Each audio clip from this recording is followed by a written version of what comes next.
and I'm so excited that you're running for the city council. And this is one way of integration. This is one way of resolving some of the conflicts we have, the apprehensions. A few Muslims feel, not all of us feel, can be eliminated or can be removed if you do more things with people together. From that point of view, tell us why you're running for council and what is your message for Muslim women around the country. Well, first of all, I'm running for city council because I absolutely love my city. I love what it represents. I love the way that I moved to this city 20 years ago and everybody reached out to me. We have so many different cultures and we all respect and coexist. And so over the past few years, I noticed that my city had a few bigoted elements on the city council. Like a couple of years ago, I was trying to do a sister city project with the city of Irvine and Karachi, and the Chinese community was doing it with a Chinese city and Irvine. And when we tried to pass it, the mayor went against it, who was an immigrant himself from Korea, and he called the Muslims and the Pakistanis Taliban and terrorists. And so we were flabbergasted, outraged.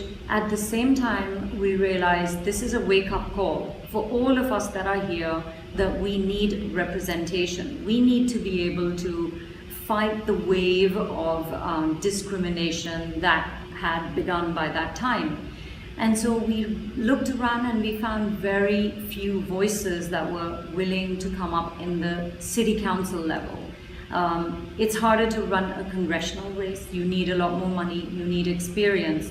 But your city is where your heart is. I'm gonna live there, my kids are gonna be there, I'm gonna have my grandchildren there. It is important to me to have a voice there, to have a place, and for my kids never to feel like they're not a part of the community.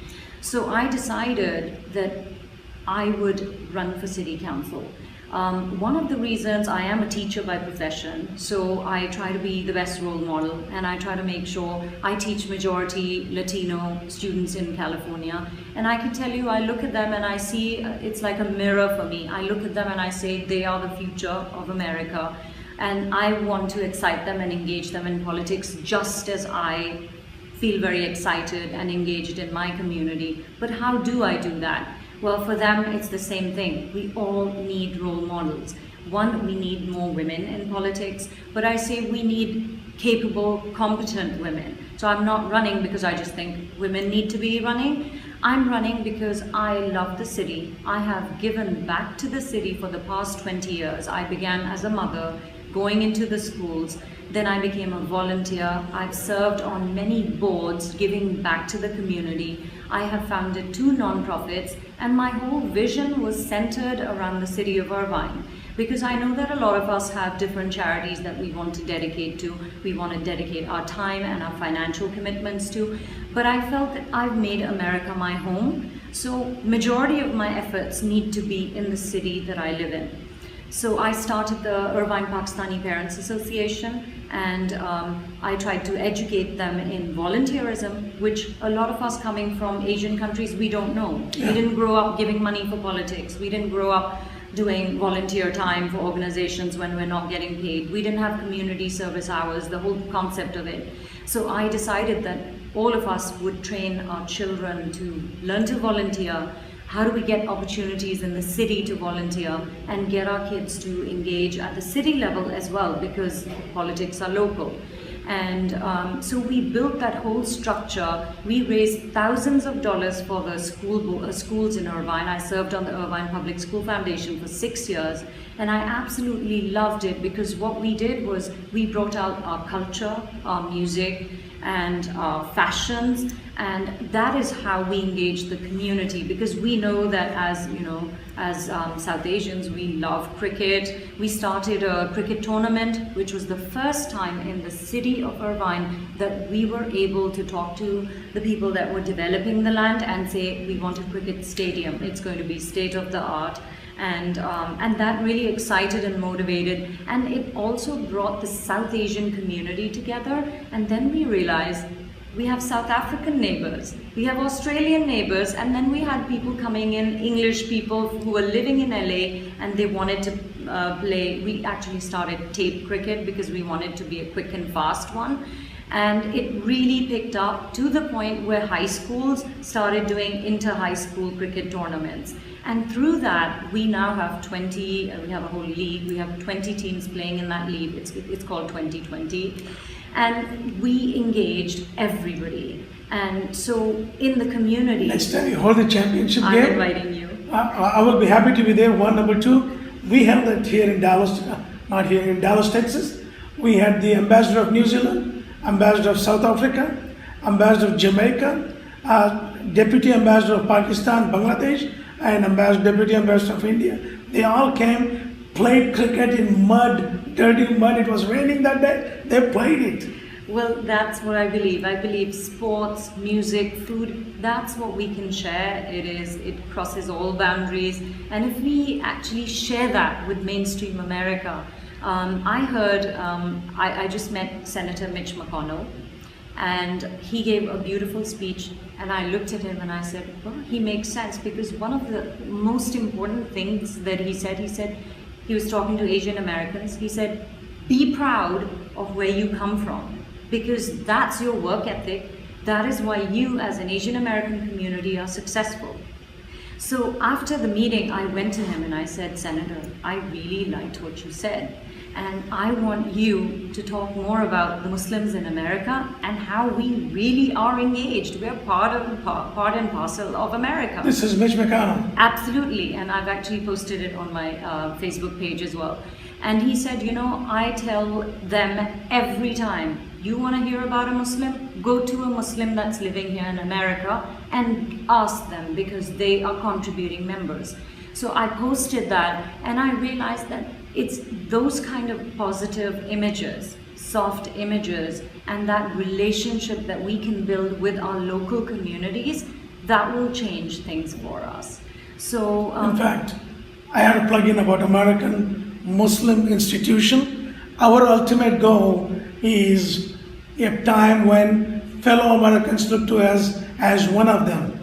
absolutely. They look to us as our neighbors, not Muslims or anything, but as their neighbors who can work with them, live with them, play with their kids, and eat dinner together. This is our ultimate. Thanks for sharing that thought. Continue. Thank you. So, no, I totally agree with you, because I feel that that is the way forward. And when I saw that as a community we can do so much, and even if you dedicate a few hours of your time every day in community building in your local cities, it is going to go a long way. So my message to all the people that I have, I have a couple of nonprofits that I work for. I have a huge following of young people. I help them with internships.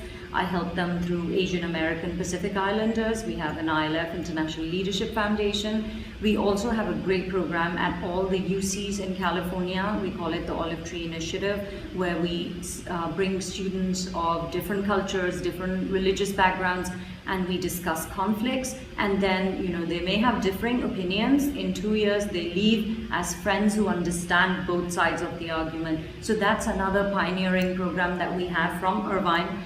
And then I also have my American Muslim Women's Empowerment Council, which is building the next generation of American Muslim leadership in America.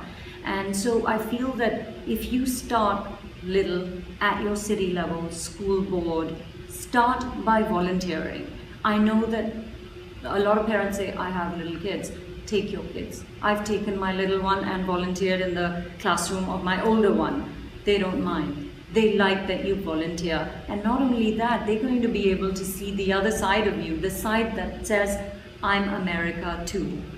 And that's what my message is to all parents, all women. And for me, the race is really important, because I do love my city. I love what it stands for. And in the past 4 or 5 years, I haven't heard a lot of, I would say, accepting rhetoric coming out of that city council.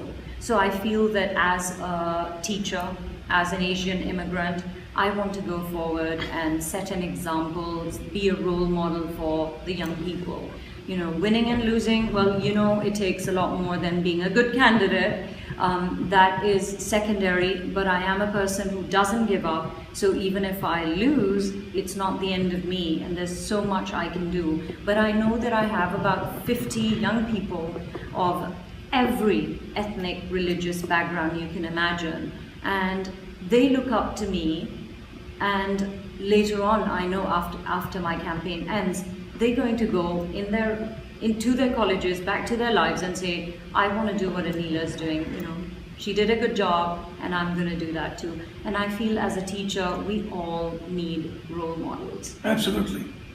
In fact, we hope to promote this video at the American Muslim Institution. The website is americanmusliminstitution.org, and we'll place it there. Hopefully, we want to reach out to Muslims across America, and this is very critical message you're giving. Volunteerism, and you need to feel that you have the ownership of the place you live in, that is your city. Absolutely. And there are plenty of volunteer opportunities, and then run for the city and be a role model, and you can change the world by being active, being participant, and you would be a great role model for that. Thank you. Thank you. I need all the good wishes, and thank you so much. Thanks.